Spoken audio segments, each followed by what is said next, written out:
చిరంజీవి గారు on stage అవును. Colour ఫోటోలో యాక్ట్ చేసే అబ్బాయి నేను చూశాను, ఈ ఫ్రీ టైంలో ఉండడం వల్ల ఇలాంటి సినిమా చూడగలిగానని చెప్పినప్పుడు అసలు మీ స్టేజ్ మీద కూడా చాలా ఎమోషనల్ అయిపోయారు అసలు. యాక్చువల్గా అది నేషనల్ అవార్డు మాకు, అండ్ అందరం ఫ్యాన్స్ కదా. అవును.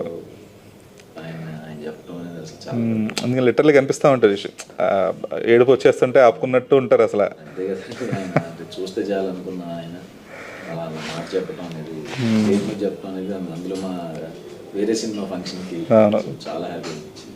మిషన్ ఇంపాసిబుల్ ఈవెంట్లో క్యామియో చేసాం, ఏజెండా 3 డైరెక్టర్ కదా. అవును. ఓకే. సో ఈ మూవీ గురించి కొన్ని మాట్లాడుకోవాలంటే జనకైతే కనుక, సో మీరు చెప్పారు మీ రియల్ లైఫ్ ఎక్స్పీరియన్సెస్ కూడా కొన్ని ఇందులో ఉన్నాయి, అంటే డైరెక్టర్ స్కూల్ ఫీజులు అయి ఉండొచ్చు, ఏదైనా అయి ఉండొచ్చు.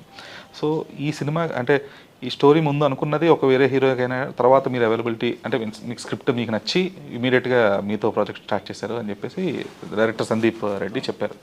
సో మీకు అసలు ఫస్ట్ నరేషన్లో మీకు నచ్చిన పాయింట్ ఏంటిది?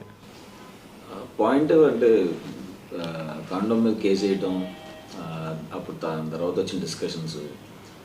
యాక్చువల్గా ఇంకా మనం సినిమా చూస్తుంటే ఫ్లోలో ఇంకా కాండం కేసు అన్నది రాదు, మ్యాటర్ వేరే సిస్టమ్ గురించి మాట్లాడటం ఇవన్నీ ఉంటాయి. సో అది నవ్వుకునే విధంగా చెప్పారు, అందరికి నవ్వొచ్చేలాగా ఎంటర్టైన్మెంట్ వేలో చెప్పారు.